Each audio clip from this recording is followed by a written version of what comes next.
Well, let's ask the same question to Big T. Thurl Bailey joining us on the program. Thurl, of course, you can see him calling those games with Craig Bolerjack, of course, and on that SEG network. Of course, they do the great job of doing the radio calls on the SEG side of things with Booner and David Locke, and then, of course, Bolerjack and Thurl with the call on TV. Thurl, how you doing, man? I'm doing great, man. I just put my suit on, about ready to head down, see if we can pick up we're a little short-handed tonight, but see if we can have one of those on a given night kind of games like we did against the Knicks. You going to give us a preview of your fit? You can't tease a suit and not tell us what you're wearing. I got a little, kind of like a little Thanksgiving color, like, a little green and green mixed in. Got some green in the sneakers. Nice. Green tie. Yeah, you know me, man. I gotta try to keep up. Hey, a nod to the past, those green jerseys you wore when you were a rookie with the Jazz. Oh, man. and the green warm-ups, remember those? Oh, yeah, those are awesome. With the bell bottom. Thurl, how can I get a hold of one of those now? I was going to say, could you get those on eBay these days or what? Like, maybe. I've got a pair that I saved, mine from back in the day. Oh, you could probably get $1,000 for it right now at least. You better. If we don't see you at some point in the next little while with the goggles on and those warm-ups, I will be sorely disappointed. We at least have to see something like picture in front of with the family or something. Let's go. That's going to be the throwback I want to see. I'll send you a pic when I do that. Nice. I love it.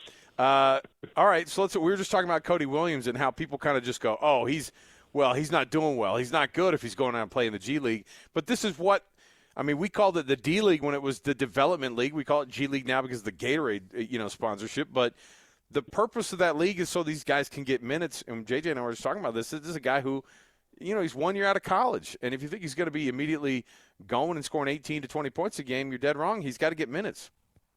It's rare. It's rare for any young player to come up at this level. I don't care how good they were at their own level in college or high school. And normally in those cases, they were probably the guy or one of the guys. And everything changes when you're that young and you step into this level, this league, physically, psychologically, as a kid, and you're a high draft pick. So, sometimes that on the outside looking in, that sends a different message than it really is. Like, okay, he's a high draft pick. He's going to come in and change this program around. And that's not true. And to Cody's credit, he's a very smart player. And he will tell you that, look, I'm not the strongest guy out there. I'm not the most muscular guy. So I have to kind of use my IQ to get things done right now until I can physically be ready for this level. So I think the kid's going to be a really good player. A lot of it's in his DNA. Of course, he has a brother, J-Dub, that plays for OKC that's doing really well. So I'm not worried about him. It's great for him to go down there and get some reps. Reps you're not getting if you're just sitting on the bench here at this level. Before we dig into some of these players and their development, and there was some positive things last night that I saw and that I observed, but I have to ask you about Victor Wembanyama. It's the last time we're going to see him this season. Now in his second year, 34 points last night. The stat that's crazy, though, he was 6 of 14 from 3. So not only is he taking 14 threes at 7'4" or whatever he is, but he's making them. How do you – we've never seen anything like this in basketball. What's it like for you watching him play? You played with Mark Eaton. Imagine – Thurl, Mark Eaton going 6 of 14 from 3 in a game. That's insane to me, but that's where we're at right now in 2024. Well, it's just incredible to see a player of his build and stature be able to develop. And look, hats off to the folks in France because they got a factory up there, man. They're developing some players who are, coming in and continuing their development at this level. But I can't even compare him to anybody, not his total game. I mean, he might be able to pick things out.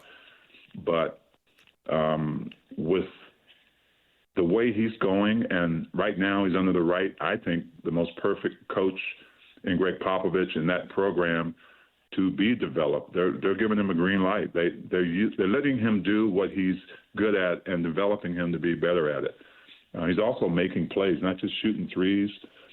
He's using all of his assets, and so the sky is the limit for this young man. He's fun to watch. I think everybody had maybe some questions when he first came in the league last year, like, can he make it? Is he too frail? No, he is going to be. He's already on a few lists right now with Hall of Famers and some of the things he's doing. Let's move on to this game tonight. This Utah Jazz team taking on the Denver Nuggets. So the Nuggets are 9-7, and they certainly, are a little bit off that World Championship form from 2 seasons ago, but they're still a really dang good basketball team. They got some good players, but what is it about them that's kind of gotten a little bit off to a herky-jerky start with this Nuggets squad? Well, by their standards, they're underachieving, right? And everybody else is really. If you listen to Coach Malone's press conference after they got whacked by the Knicks team that we beat here, he called out his stars. He called out Jokic. He called out Jamal Murray, and he basically said, I need those guys to step up. I need them to be more physical, more vocal, and be the leaders on this team. So tonight's game for the Nuggets will be kind of that bounce-back game, statement game, after your coach calls you out, and now you have to go out and the coach has to see whether they were listening.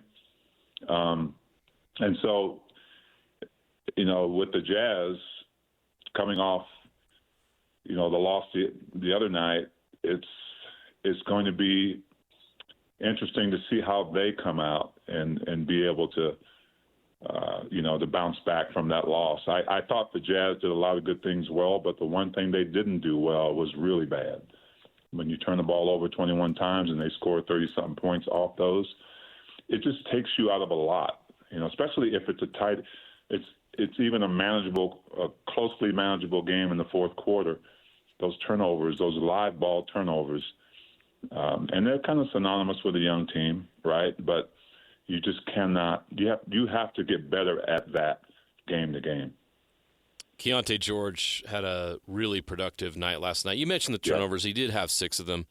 And I guess we can get into that discussion about whether point guard is his correct position in the NBA. I'm sure you've shared your opinion about it, but just your thoughts on his development. I went over and watched the game last night, and I loved how aggressive he was, Thurl, in the first quarter. That shows me a lot about his confidence. There was something different about him last night than I've seen. I've seen signs of it in other games, but the whole of the game with Keontae was different. Not just what he was doing, but the way he was doing it, whether it was scoring off that first action off the pick and roll, knowing his shot was there and not being afraid to take it, knowing he could make it, whether it was setting the table for other guys. I watched his face. I watched, when he made a mistake, what he did and what he didn't do. And I think his game is on a nice upward trajectory. And I mean the whole of his game, not just the fact that, he's coming in and he's reading plays. He's becoming a lot better point guard, and I think that is his position. As I watch him now, he's going to get better at it. I mean, this is only his sophomore year in the league, so if he can continue to be consistent with the things that he's not going to be perfect. Yeah, he's going to turn the ball over at times. I think when he turns it over is going to be, something to look at it as well, especially in crunch time in games. But he's starting to make me a believer that he can hit big shots. He can set guys up and make decisions on the fly. I think the one thing that I like to see him do better is when he starts to get pressured by guards, you just got to go by him. Don't give them a chance to hold you up right after you get across half court or send when they send a blitz at you, that's a compliment. That means they know you can be dangerous. So that kind of decision making, it's coming for him, and I like what I'm seeing. Scary moment last night, obviously, when your star player, that knee-to-knee contact between he and Big Vic with Lauri Markkanen, he goes down, he gets carried off the court. I mean, there was a lot of very, very concerned folks in that building afterward. The preliminarily, I guess it's a little bit. It was a contusion. What we heard from Will Hardy after the game so far, but he's going to be shelved for a minute. So, what do the Jazz do, and how do they develop without the best player they have on this roster being on the floor? Just another wake up and get going and get that development going for these young guys. Yeah, and if it is a contusion, I hope that's all it is. I mean, he absorbed all the force from Wembanyama on that knee to knee on the side of his knee. So, look, Lowry's going to be a target every night, defensively, offensively. He wants to be out there, but John Collins got a little banged up too. So I'm hoping that he's available. But again, look, there's other guys. I know Filipowski's not quite ready yet. So this is a night when the next players up have to overachieve, and some of your other veterans like Colin Sexton, have to come in and be the leader, be the energy. You don't have to try to make up all those points. Yeah, you need to score, but if you can let your defense do the talking, I thought the Jazz did a magnificent job on Jalen Brunson the other night. And so if you can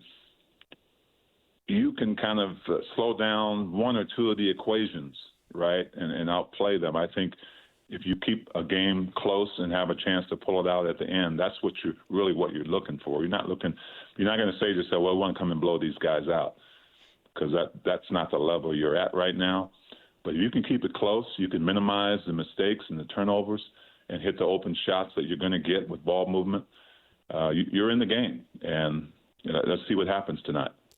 Bryce Sensabaugh got some run last night, 27 minutes, and he took advantage of it. 16 points, 4 of 7 from 3. And we see it's in him, Thurl. How do we get it out of him on a consistent basis? Is that the next step for him? Well, I think consistency is. I mean, there's no doubt that what Bryce Sensabaugh is right now is a scorer. He can score. He can shoot the ball, and he can do it at his own pace, which means he's reading, his position. He's a good ball handler. So I think as he becomes a better playmaker and puts other guys in the position when he is covered, that's where his improvement is going to be. And also on the defensive end, he's doing a better job of staying in front of as a primary defender. So with guys out and with guys like Cody Williams going to the G League, he's got an opportunity, and I think he's doing well with it. I think he's earned the opportunity to go out and play some of those minutes that are left. Jazz Nuggets tonight. Thurl Bailey, of course, our guest every week, and nice enough to sneak it in early this week because of Thanksgiving tomorrow. What's the classic Bailey family home Thanksgiving side that you can't live without? Ooh, I can't live without sweet potatoes, casserole. Now, is it a marshmallow on top situation, or is there a pecan on top? What do we got? I'm not a marshmallow guy. I could do with the pecan bits. I say pecan because folks are from the South, but you might say pecan. But yeah, sweet potato casserole, baby. That's got to be included. The sides are the underrated part of Thanksgiving. Oh yeah, the sides are important. We need That's to remember the sides. You got to prop up the turkey right. because the turkey's actually overrated. So don't get me started. Thurl's got to go call a game tonight. We don't have enough time. Big T, we appreciate it, man. As always, thank you for taking extra time with us, and good luck on the call tonight. And we'll catch you next week. All right, thank you guys. All right, thanks, Big T. Happy Thanksgiving.